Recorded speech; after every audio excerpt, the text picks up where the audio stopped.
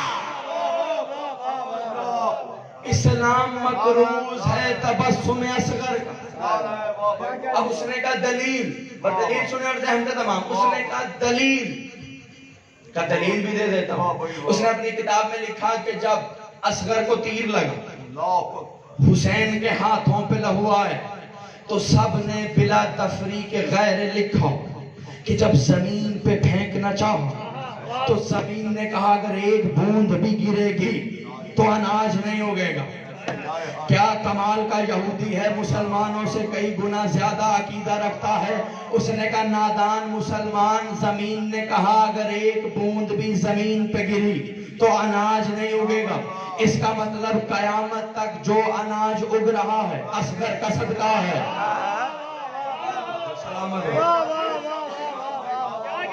قیامت تک جو اناج اگ رہا ہے اصغر کا صدقہ. اور کہا صرف زمین پہ پھینکنا نہیں چاہا تھا, آسمان پہ بھی پھینکنا چاہا تھا. اور آسمان سے صدا کیا آئی کہ اگر ایک بوند بھی آئی پانی نہیں برسے گا. اس نے کہا مسلمان قیامت تک جو بھی پانی پی رہا ہے اصغر کا صدقہ ہے، اصغر کا صدقہ ہے۔ آخر میں اس نے جملہ لکھا تو مجھ سے پوچھتا ہے کہ کائنات کا سب سے بڑا محسن کون سا ہے؟ یاد رکھ، اناج بھی اصغر کے صدقے میں اگ رہا ہے، پانی بھی اصغر کے صدقے میں مل رہا ہے۔ اب کوئی دنیا کے کس کونے میں بھی ہے تو وہ مقروض ہے اصغر کا، اس لیے کہ وہ کھا بھی اصغر کا صدقہ رہا ہے، پی بھی اصغر کا صدقہ رہا ہے، کھا بھی اصغر کا صدقہ رہا، سبحان اللہ سبحان اللہ۔ پی بھی اصغر کا صدقہ رہا۔ مشہوریے باب العلماء سردار علی اصغر علیہ السلام برامتر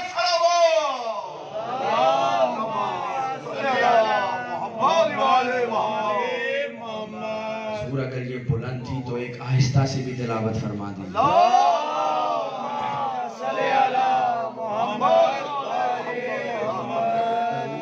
شرمایا نہ کریں، اس لیے کہ یہ وہ واحد عبادت ہے جس میں وہ لا شریک بھی شریک ہے۔ اور آپ کو جا کر پڑھیے کہ درود کی فضیلتیں کیا ہیں، پھر آپ کو پتا چلے گا کہ درود کتنی بڑی نعمت ہے۔ اس لیے جب بھی پڑھا کریں بآواز بلند پڑھا کریں۔ آل محمد کی ذات پہ بلند تک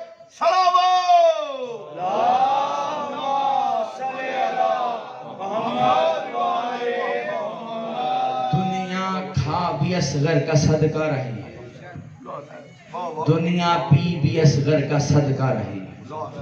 بھائی کمال ہے، اصغر کے صدقے میں کھاتے ہیں اور پھر اصغر کے دادا کو ہی پھونکنا شروع ہو جاتا ہے۔ جنہیں ششماہ سمجھ نہیں آتی انہیں علی سمجھ کیسے آئے؟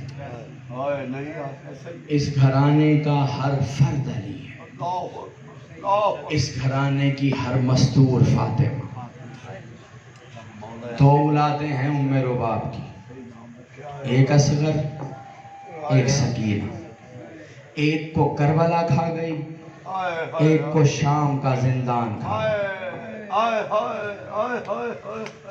شام کا زندان کھا گیا۔ آپ بڑے آرام سے سن لیتے ہیں نا یہ جملہ۔ میں آپ سے ایک سوال کرتا ہوں، کسی کے گھر میں کوئی موت ہو، جنازے کہاں لے جائے جاتے ہیں؟ کسی غریب سے غریب گھر میں بھی کوئی مر جائے تو اس کی میت کو قبرستان میں دفنایا جاتا ہے۔ ہائے غربت آل محمد کہ جن کی 4 سال کی بچیاں بھی قبرستانوں میں نہیں زندانوں میں دفن ہوئی، زندانوں میں دفن ہوئی۔ آج آپ نے ایک یتیمہ کو پرسہ دینا ہے۔ آیت اللہ اشتہاردی اپنے مقتل میں لکھتے ہیں کہ یہ کائنات کی وہ واحد مظلومہ ہے کہ جس کی سانسیں کم ہیں اور تماچے زیادہ، سانسیں کم ہیں اور تماچے زیادہ۔ میں نہیں بتاتا کہ تماچوں کی شدت کیا ہوتی، لیکن میرا امام زمانہ فرماتا ہے میرا سلام اس لہو پر جو بہتا رہا، جو بہتا رہا۔ سب زنجیر زن ہوں گے یقیناً، زیادہ سے زیادہ بھی زنجیر ماری جائے تو 2 دن کے بعد خون رک جاتا، بہت زیادہ ماری جائے تو 3 دن کے بعد رک جاتا۔ تو مولا نے کیوں فرمایا کہ میرا سلام اس لہو پر جو بہتا رہا؟ میں نے ایک ڈاکٹر سے سوال کیا، بتا تو صحیح کیا کوئی ایسی وجہ ہے کہ زخم سے خون رستا رہے؟ کہا نہیں، زخم جتنا مرضی گہرا ہو ایک وقت آتا ہے کہ خون رک جاتا ہے۔ میں نے کہا نہیں، میرا مولا فرماتا ہے میرا سلام اس خون پر جو بہتا رہا ہے۔ میرا مولا کبھی جھوٹ کہہ ہی نہیں سکتا، مجھے کوئی وجہ نکال کر دکھا۔ اس نے کہا وجہ صرف ایک ہے، زخم سے خون صرف اسی صورت میں بہتا رہتا ہے اگر زخم کو بار بار گریدا جائے، اگر زخم کو بار بار گریدا جائے۔ اب پر وہ جملہ آیت اللہ اشتہاردی کہتے ہیں کہ جب شمر ملعون تماچے مارتا تھا تو سکینہ کے رخسار چھوٹے تھے، اس کا تماچا صرف رخساروں پہ نہیں پڑتا تھا، کان کی لوہوں پہ بھی آتا تھا۔ ادھر تماچا لگتا تھا، ادھر لوہے پھٹ جاتی، ادھر تماچا لگتا، ادھر سکینہ کی کانوں کی لوہے پھٹ جاتی۔ ایک مرثیہ ہے، میں جب بھی اس بی بی کی کہیں مصائب یا شہادت پڑھتا ہوں یہ مرثیہ ضرور پڑھتا ہوں۔ یہ وہ مرثیہ ہے جو 4 سال کی بیٹی نے اپنے باپ کے کٹے ہوئے سر کے سامنے پڑھا۔ اب بھی کوئی پتھر دل ہوگا جو برداشت نہ کر سکے۔ شام کا بازار ہے، نیزوں پر سر سر حسین ایک جگہ قائم کیا گیا۔ 4 سال کی سکینہ سجاد کے پاس آ کے کہتی ہے بھیا اگر اجازت ہو میں اپنے بابا سے شکوے کر لوں۔ سجاد نے رو کر کہا مجھ سے اجازت کیوں لیتی ہے، بابا بھی تیرا ہے شکوے بھی تیرے۔ 4 سال کی بچی باپ کے کٹے ہوئے سر کے سامنے آئی۔ جن کی چھوٹی اولاد ہے وہ محسوس کریں گے کہ سوچو 4 سال کی بیٹی ہو اور سامنے باپ کا کٹا ہوا سر۔ پہلا جملہ سکینہ نے کہا بابا ارنی، بابا ذرا مجھے دیکھ تو صحیح، بابا ذرا مجھے دیکھ تو صحیح، بابا ذرا مجھے دیکھ اور بتا کیا تو نے 4 سال کی ضعیفہ دیکھی؟ بابا ذرا دیکھ اور مجھے بتا کیا تو نے 4 سال کی بچی دیکھی ہے جس کی کمر جھک گئی ہو؟ کیا تو نے 4 سال کی بچی دیکھی ہے جس کے بال سفید ہو گئے؟ اگلا جملہ بی بی نے کہا بابا ارنی، بابا ذرا مجھے دیکھ اور بتا ان شمرا یضرب علی وجہ، ان شمرا یضرب علی وجہ، بابا شمر میرے رخساروں پہ تماچے مارتا ہے۔ بابا میں تجھ سے کبھی شکوہ نہ کرتی لیکن تو جانتا ہے بہنوں کو بھائیوں کے سامنے مارا نہیں جاتا۔ بابا شمر تماچے مارے لیکن سجاد کے سامنے نہ تماچے مارے، سجاد کے سامنے نہ مارے۔ بس 1 سے 2 جملے۔ اگلا جملہ بی بی نے کہا بابا ارنی، بابا ذرا دیکھ تو صحیح، قد کسفت ثیابی، بابا ذرا دیکھ میرا لباس کتنا میلا ہو گیا۔ بابا تیرا لباس جنت سے آتا تھا، میرا لباس کتنا میلا ہو گیا۔ برے صغیر کے جتنے زائر جاتے ہیں روضہ سکینہ پر پانی لے کر جاتے ہیں، بحرین اور لبنان سے جتنے زائر آتے ہیں وہ لباس لے کر جاتے ہیں، اور اسی مرثیے کے اس جملے کی وجہ سے لباس لے کے جاتے ہیں۔ بی بی نے کہا بابا میں تجھ سے لباس کا شکوہ نہ کرتی لیکن کیا کروں، جب میں شام کے بازار میں داخل ہوئی ایک شامی کی بیٹی نے میری طرف دیکھ کے کہا قیدن تیرا بابا اتنا غریب ہے کہ تجھے لباس بھی لے کر نہیں دے سکتا۔ بابا اس نے مجھے طنز میں کہا یتیمہ ذرا یہی رک، میں گھر جاتی ہوں، میری ماں نے میرے صدقے کے کپڑے رکھے ہوئے ہیں، میں تیرے لیے لے کر آتی ہوں۔ بابا میں چلا کے کہتی رہی ان صدقۃ علینا الحرام نحن اہل البیت نبوہ اجرکم من اللہ۔ بس آخری جملہ ان صدقۃ علینا الحرام۔ سکینہ اس بی بی کا لقب ہے، اصل نام ہے فاطمہ۔ آپ نے سنا ہے نا کہ نبی کی بیٹی جو فاطمہ تھی اس کی پسلیاں ٹوٹی تھی۔ یہ جو 4 سال کی فاطمہ ہے پسلیاں اس کی بھی ٹوٹی۔ اگر برداشت کر سکو تو جملہ کہہ دوں، بحر المصائب کی 5ویں جلد سے پڑھ رہا ہوں۔ ادھر سکینہ زندان میں مر گئی، ادھر غسالہ آئی اور وہ فوراً دوڑتی ہوئی سید سجاد کے پاس آئی اور آ کر کہتی ہے یہ تیری بہن کس وجہ سے مری ہے؟ کہا یہ بابا کو روتے روتے مر گئی ہے، اپنے بابا کو روتے روتے مر گئی ہے۔ کہا نہیں دیکھ، یا تو جھوٹ بول رہا ہے یا تجھے پتا نہیں ہے کہ یہ کیوں مری ہے۔ کہا تو کہنا کیا چاہتی ہے؟ کہا جب میں غسل دے رہی تھی میں نے دیکھا کہ یہاں پر اس کی کچھ نشان تھے، اس کی پسلیاں کچھ اپنی جگہ پہ نہیں تھی، مجھے بتا تو صحیح یہ کیسے مری ہے؟ سید سجاد زمین پر بیٹھے، سر سے امامے کو اتارا، خون رونا شروع کیا۔ کہا اچھا ہوتا کہ تو سوال نہ کرتی، اب تو نے پوچھا ہے تو جواب لیتی جا۔ ادھر ہم شام کے بازار میں داخل ہوئے، ایک رسن میں 13 گلے بندے ہوئے تھے کہ ادھر بھیڑ زیادہ تھی، مجھے دھکا لگا، میں کمر کے بل جھکا، میرا جھکنا تھا، سکینہ منہ کے بل گری، جتنے تماشائی تھے سب سکینہ کو رونتے ہوئے گزرے۔ ادھر میں نے اپنی 4 سال کی بہن کو اٹھایا، سکینہ نے رو کے کہا سجاد میری پسلیاں ٹوٹ گئی اللہ لعنت اللہ